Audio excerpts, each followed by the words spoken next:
For individuals, these threats can lead to identity theft, financial loss, and invasion of privacy. As for organizations, mobile malware can compromise sensitive corporate data, leading to financial losses, reputational damage, and legal consequences. Hey everyone, welcome back. And in today's video, we're going to be talking about smartphones and to what extent mobile malware poses a threat to them. Nowadays, smartphones have become an indispensable part of our lives. These pocket-sized devices have changed the way we communicate, work, shop, and even play. However, the convenience and power of smartphones come with a bit of a price, as they are increasingly vulnerable to mobile malware. As we store more sensitive information on our devices and conduct more of our daily activities through them, the threat of mobile malware has grown significantly. And so in today's video, we'll be taking a closer look at the different forms of mobile malware and their potential consequences. But before we get into that, it's important to note that using antivirus software is the best and most efficient way to deal with mobile malware. And so if you're looking for some suggestions, I left some in-depth reviews on antiviruses that I personally recommend, along with some discounts in the description down below. So make sure to check that out. Alright, so what is mobile malware? Well, mobile malware refers to malicious software specifically designed to infect smartphones and tablets. These malware types are made to exploit the vulnerabilities of mobile operating systems and applications, compromising the device's security. The widespread of mobile malware goes back to a bunch of different factors, such as increasing popularity of smartphones, the diversity of mobile platforms, and cybercriminals generally getting better at what they do. These mobile malwares come in different shapes and forms, and knowing the different types of them can help a lot in mitigating their effects. For example, one common form of mobile malware is the mobile virus. Similar to computer viruses, mobile viruses are programs that attach themselves to legitimate applications and execute malicious actions when the infected app is launched. These actions may include unauthorized data collection, sending premium rate SMS messages, or distributing the malware to other devices. Mobile viruses can spread through infected apps or links shared via social media or email. Another common threat would be spyware. Spyware is designed to secretly monitor all your activities on your mobile device. It can record text messages, call logs, browsing history, and even keystrokes, which would potentially compromise sensitive information such as login credentials, personal messages, and financial data. This type of information is then sent to remote servers controlled by cybercriminals and would lead to some terrible consequences, such as identity theft and financial fraud. You also have mobile Trojans, which are malicious applications that disguise themselves as legitimate ones.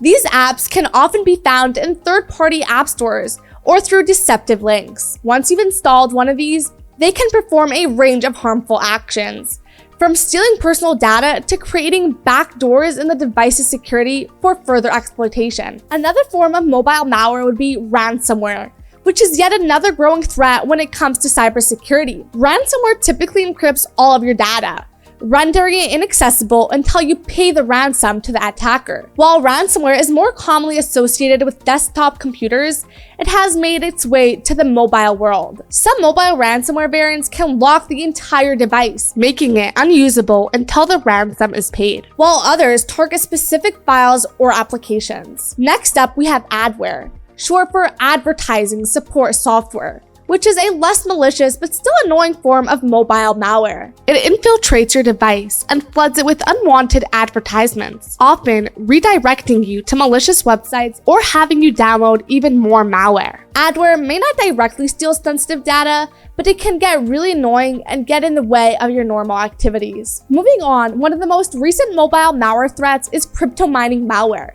This type of malware hijacks the device's processing power to mine cryptocurrencies, such as Bitcoin or Monero, without your consent. The constant mining activities can drain your device's battery, slow down its performance, and even cause overheating, potentially damaging the hardware.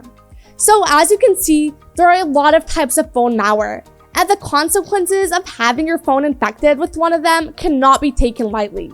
For individuals, these threats can lead to identity theft, financial loss, and invasion of privacy. As for organizations, mobile malware can compromise sensitive corporate data, leading to financial losses, reputational damage, and legal consequences. And so, as mobile malware threats continue to evolve and become more sophisticated, it's really important for individuals and organizations to take some proactive steps to protect their smartphones and tablets. For example, awareness is the first line of defense against mobile malware.